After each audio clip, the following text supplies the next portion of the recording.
It began with a door that weighed several tons.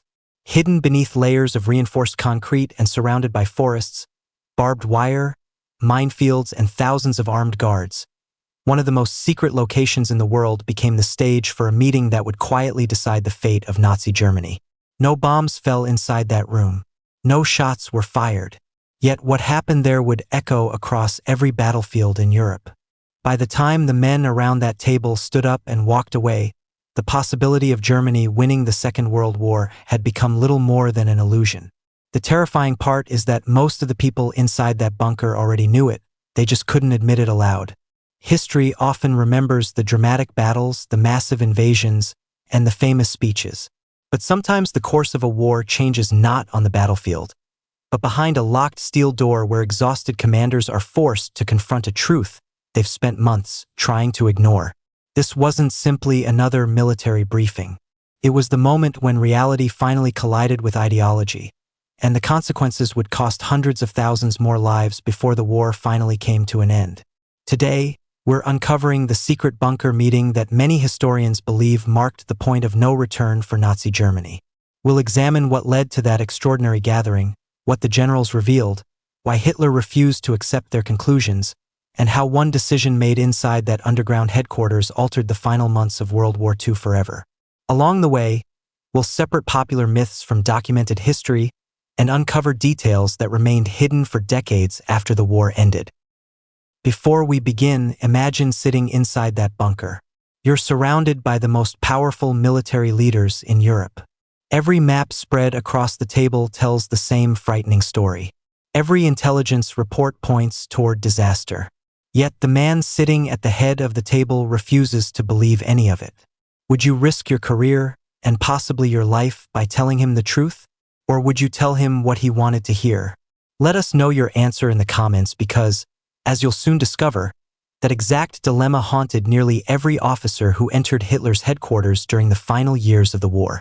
For years, Adolf Hitler had built his reputation on bold decisions that seemed impossible. Against the advice of many experienced generals, he had reoccupied the Rhineland, annexed Austria, dismantled Czechoslovakia, conquered Poland in weeks, defeated France in just over a month, and pushed deep into the Soviet Union. Those astonishing victories created an almost mythical belief among many of his followers that Hitler possessed extraordinary military instincts. Whenever his generals doubted him, previous successes were used as proof that he would somehow be right again. But by 1943 and into 1944, the situation had changed dramatically. Germany was no longer fighting short campaigns against isolated opponents.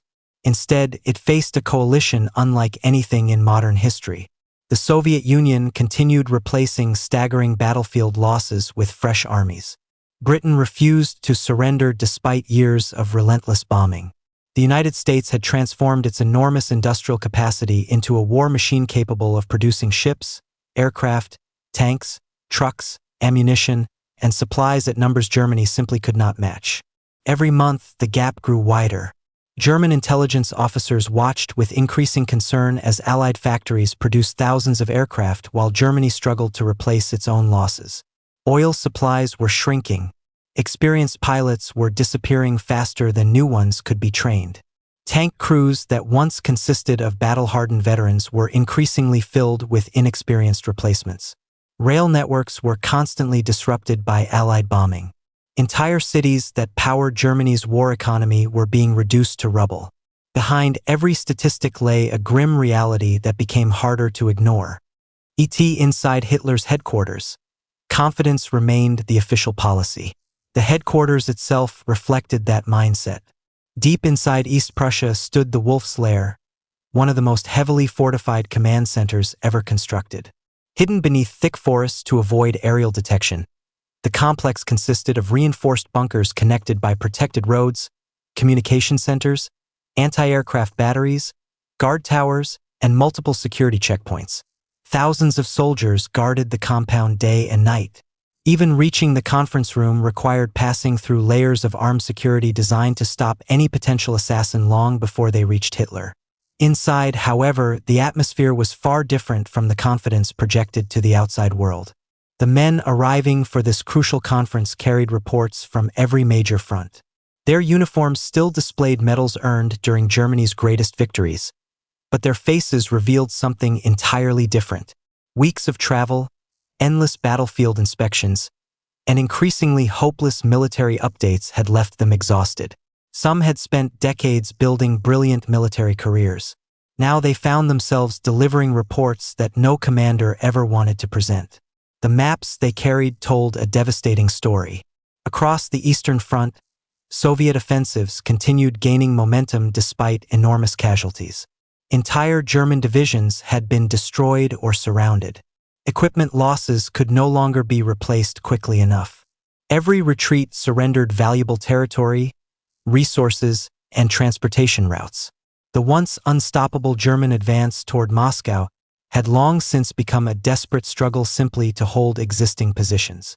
In Western Europe, commanders knew another danger was approaching. Intelligence suggested that the Allies were preparing for an invasion that would open a second major front. Nobody knew exactly where it would happen, but everyone understood the implications. Germany would soon be forced to fight overwhelming enemies from both east and west simultaneously while defending occupied territories stretching across much of Europe. Even more alarming were the economic reports. German industry continued producing weapons at impressive rates despite relentless bombing campaigns. Under the leadership of Albert Speer, production had actually increased in several important categories. But the numbers created a dangerous illusion. Building tanks meant little without enough fuel to move them. Manufacturing aircraft accomplished little when experienced pilots had already been lost.